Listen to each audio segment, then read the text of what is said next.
नमस्कार दोस्तों, जैसा कि हम सभी जानते हैं कि पिछले कुछ दिनों से ये ठाकुर ब्राह्मण जो विवाद चल रहा है, कानपुर की आस्था सिंह और रितु त्रिपाठी के बीच, तो बिना दोनों पक्ष की बात जाने हमें किसी को एक को गलत या सही नहीं कहना चाहिए। कल मैंने भी वीडियो रिलीज़ किया था जिसमें मैंने बताया कि आस्था सिंह ने क्या कहा, उन्होंने क्यों कहा कि मैं ठाकुर हूँ।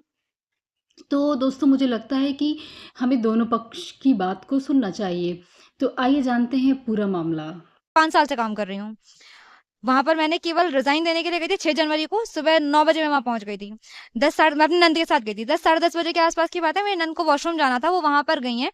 आस्था मैडम अंदर थी वॉशरूम में, उन्होंने डोर लॉक नहीं किया था। मेरी नंद ने ये बोला कि जब उन्होंने दरवाज़ा ओपन किया, अंदर से आवाज़ आई कि भई जो भी हो बाहर रहना। तो मेरी नंद ने ये रिप्लाई किया कि बहन लॉक कर लेती। क्या बहन बोलना गाली है? जो उनको ये बात इतनी बुरी लग गई, वो उस चीज़ का बदला शाम तक लेती रह गईं। उन्होंने इस बारे में ये बोला कि मैं बहन नहीं हूँ तुम्हारी, मैं मैम हूँ। तुम अपना नंद भाभी का रिश्ता अपना वहां पर जाकर के रखना, अपने घर पे रखना। तुम गलत तरीके से बात कर रही हो, उंगली दिखा करके बात करने का मतलब टोटल बेइज्जती करने वाली बात। और ये भी वहां के सीसीटीवी फुटेज में रिकॉर्डेड है, जो वहां पे वॉशरूम के बाहर तो एक कैमरा लगा है वहां पर। मैं अपने कैश काउंटर से निकल करके गई वहां पर पूछने के लिए कि क्या हो गया है, क्या बात है। तो आस्था ने मुझे सेम चीज मुझे भी जवाब दिया कि ये तुम्हारी नंद है, तो अपना नंद भाभी का रिश्ता अपने घर में रखो, यहाँ दिखाने की जरूरत नहीं है। जबकि मेरा ऐसा कोई उनसे कोई ऐसा विवाद नहीं था, कुछ भी नहीं था, फिर भी। और काम होते होते क्या हुआ जिस दौरान का वो वीडियो है? मैं अपने कैश काउंटर में थी, मुझे चीज़ें क्योंकि रिज़ाइन के बाद चीज़ें हैंडओवर वगैरह होती है, मुझे वो सब करना था। अपने कैश काउंटर में चीज़ें देख रही थी, मैंने पूरा दिन नोटिस किया। मेरी जो नंद है वो सामने वहाँ पर बैठी हुई थी, जो कस्टमर चेयर्स होती हैं वहाँ पर बैठी थी। आस्था मैडम वहाँ पर पूरा दिन उनको देख करके, जैसे टॉन्ट करने का होता है देखने का, मैं अपने लेवल के लोगों से बात करती हूँ। ये लोग कैसे यहाँ पर आ जाते हैं, कैसे कैसे लोग ब्रांच में आ जाते हैं, भाई बाहर निकालो इनको यहाँ से। क्या ब्रांच उनकी ही है केवल? या ब्रांच पे केवल उन्हीं के जानकारी के लोग रह सकते हैं? हम लोगों ने कुछ नहीं बोला, हमें अवॉइड करना था, हमको कोई लड़ाई झगड़ा कोई बहस नहीं करनी थी वहां पर। जब शाम को 3:30 बजने वाले थे, उसके बाद जब और टाइम होने लगा, मुझे देर हो रहा था, मेरा फास्ट था सुबह से, मैं और मेनन दोनों लोग बिना कुछ खाए पिए वहां पर थे। हम लोगों ने ये बोला कि भाई, मैंने तब अपने हस्बैंड को कॉल करके वहां बुलाया कि आप आ जाइए, मुझे लेट हो रहा है। जब मेरे हस्बैंड आए, इन्होंने मैंने उनको सारी चीजें बताई कि ऐसी ऐसी चीजें हुई हैं। मेरे हस्बैंड वहां पर आए, इन्होंने अपनी बहन से पूछा, ना कि आस्था मैडम से, इन्होंने अपनी बहन से पूछा कि क्या हो गया है, क्या बात हो गई थी, और अगर कोई दिक्कत है तुम्हारे साथ तो तुमको 100 नंबर पुलिस को बुलाना चाहिए था। उन्होंने ये बोला, और मेरे ख्याल से कुछ गलत नहीं था। इन्होंने अपनी बहन से बोला, साथ में एक एम्प्लॉय और है शिवम जी, उनसे पूछा कि भाई क्या बात हो गई, क्या हुआ था यहाँ। इस बारे में इन दोनों लोगों ने जवाब नहीं दिया। आस्था मैडम अपने डेस्क से उठ करके आती हैं और वो यहाँ पर ये बोलती हैं कि मैंने बोला था बता तू मेरा क्या कर लेगा। यहीं से शुरुआत हुई है इस अभद्रता की। और आप ये बात सोच सकते हैं, और जनता भी जो देख रही है इसको, वो पूछ सकती है, इस बिजनेस वो अंदाजा लगा सकती है कि अभद्र व्यवहार की शुरुआत किसने की है।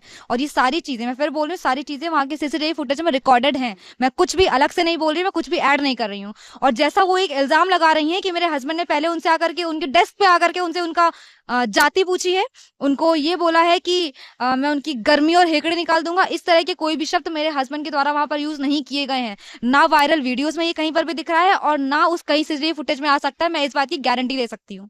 आपका क्या नाम है? नमस्कार, जय श्री राम। तो पिछले 24 से 36 घंटों से मैंने देखा है कि एक वीडियो इंस्टाग्राम पर और काफी सारे सोशल मीडिया प्लेटफॉर्म पर एक वीडियो बहुत वायरल हो रहा है। तो अभी तक इसमें सिर्फ एक पक्ष की कहानी सुनी गई है, और अब मैं अपना पक्ष रखते हुए ये बयान देना चाहती हूँ कि ये जो वीडियो है ये 6 जनवरी का वीडियो है, अभी का वीडियो नहीं है। और ये किसी कस्टमर का वीडियो नहीं है, ना मैंने किसी कस्टमर के साथ अभद्रता की है जिसके साथ ये वीडियो, जिसका ये वीडियो है। ये हमारे ही बैंक में कार्य कर रही एक महिला के हस्बैंड के साथ मेरी बहस हुई है, उसका वीडियो है, जिसको गलत रुख दिया गया है कि मैंने कस्टमर के साथ बदतमीजी करी है, और इसको जातिवाद का मुद्दा बनाया गया है। मैं आपको शुरुआत से बताती हूँ कि इसमें हुआ क्या था। तो महिला हमारे साथ जो काम कर रही थी, उनको उन्होंने रेजिग्नेशन दिया था, और उनको सेम डे रिलीविंग चाहिए थी जिस दिन उन्होंने रेजिग्नेशन दिया था। उनकी ननद सुबह से आकर के बैठी हुई थी ब्रांच में, और उनकी ननद से मेरी थोड़ी बहुत बहस हुई थी उस सुबह। आगे का उन्होंने अपने भाई को सब बताया, मतलब रितु के जो महिला मेरे साथ काम करती है उसके हस्बैंड को बताया उसने। और उसके हस्बैंड 4:30 बजे वर्किंग आवर खत्म होने के बाद, 3:30 बजे वर्किंग आवर खत्म हो जाते हैं, 4:30 बजे बैंक में घुस करके उन्होंने मेरे साथ अभद्रता की। मुझसे डायरेक्टली पूछा कि आप कौन सी जाति की हो और इतनी अकड़ है। उन्होंने मुझसे मेरी डेस्क पे आकर के कहा कि मैं तुम्हारी हेकड़ी निकाल दूंगा, मैं तुम्हारी सारी गर्मी निकाल दूंगा। अभद्र लैंग्वेज का इस्तेमाल उन्होंने मुझसे किया। उसके बाद मैंने ये स्टेटमेंट दिया है। हाँ, मेरे शब्द गलत है, मैं जानती हूँ, मैं पब्लिक की सेवा के लिए बैठी हूँ और मुझे अपने शब्दों का चयन बहुत सोच समझ के करना चाहिए। लेकिन अगर कोई व्यक्ति मुझसे आकर के ये कहेगा कि मैं तुम्हारी गर्मी उतार दूंगा, तो मैं बर्दाश्त नहीं करूंगी। मैंने जो कहा है कि मैं ठाकुर हूं, मैं अभी भी अपने उस स्टेटमेंट पर हूं, मैं ठाकुर हूं, और इस बात पर मुझे पूरा पूरा गर्व है। जय श्री राम। पूरे मामले को गंभीरता से जानने के बाद मुझे यह समझ में आया है कि आस्था सिंह, जो कि कानपुर के HDFC बैंक में कार्यरत हैं, तो वो उनकी जल्दी ही पोस्टिंग हुई थी और वहीं पर रितु त्रिपाठी भी कार्यरत थी। और रितु त्रिपाठी जो है वो कैशियर थी और वो वहाँ पर बैंक से रिज़ाइन देना चाहती थी, और मुझे लगता है कि वो काफ़ी दिनों से अपना त्यागपत्र वहाँ पर दे रखा था उन्होंने, और उनका जो रिजिग्नेशन है वो अप्रूव नहीं हो रहा था। तो उसी दिन, जिस दिन ये 6 जनवरी की ये घटना है, उसी दिन वह बैंक में गई अपनी ननद के साथ, और उन्होंने सोचा कि हम जल्द से जल्द जो है यहाँ से छुट्टी लेकर अपने घर जा सकें। तो शायद मुझे ऐसा लगता है कि उन्हें जल्दीबाजी थी और वो जल्द से जल्द वहाँ से छुट्टी पाना चाह रही थी, लेकिन ऐसा नहीं हो पाया। सुबह से लेकर शाम हो गई, जिस कारण थोड़ी बहुत बहस हुई होगी। भाई, कोई भी ग्राहक या कोई भी व्यक्ति जब बैंक में लेट होता है तो स्वाभाविक है कि वो बैंक के कर्मचारियों को नाराज़ होता है, गुस्सा होता है, मजाक उड़ाता है। बस यही बात रही होगी। और इस पर आस्था सिंह भी, उन्हें भी लगा होगा कि भाई समय तो लगता ही है, इतना आसान तो नहीं है, क्योंकि रितु त्रिपाठी वहाँ पे कैशियर थी और हिसाब किताब करने में और इसमें समय लगा होगा, जिस कारण रितु त्रिपाठी के हस्बैंड आए शाम को 4:30 बजे और उन्होंने पूछा मामला क्या है। इसी पर दोनों पक्षों में आपस में विवाद हुआ।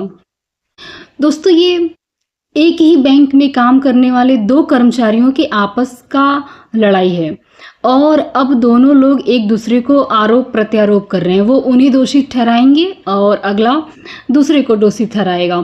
तो दोनों लोग एक दूसरे को, दोनों पक्ष एक दूसरे को दोषी ही ठहराएंगे और अपने आप को सही साबित करने की कोशिश करेंगे। बस आप इस मामले को जानिए कि मामला क्या है, कौन सही है, कौन गलत है।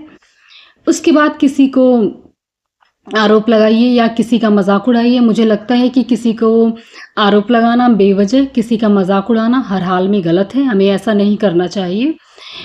हर व्यक्ति इस समाज में सम्मानपूर्वक जीने का अधिकार रखता है। हमें ऐसा नहीं करना चाहिए, किसी को ट्रोल, दोनों पक्षों को या दोनों पक्षों को बुरा भला नहीं कहना चाहिए कि उन लोगों का जो नॉर्मल लाइफ है वो खतरे में आ जाए। दोस्तों देखिए, हमें अपनी जाति पर, अपने धर्म पर गर्व करने का पूरा अधिकार है, लेकिन अगर हम अपनी जाति, अपने धर्म का अहंकार दिखाते हैं, किसी को डराने के लिए उसका उपयोग करते हैं कि मैं ठाकुर हूँ, मैं बाभन हूँ, मैं ये हूँ, मैं वो हूँ, मैं तुम्हारा ये कर, तो ये गलत है। बाकी इस मामले में आपकी क्या राय है, आप सभी ज़रूर बताएं। कौन सही है, कौन गलत है, इसे आप डिसाइड करें। मैंने दोनों पक्षों का वीडियो, दोनों पक्षों की बात आपके सामने रखी है, तो सही और गलत क्या है इसे आप सभी ही डिसाइड करें।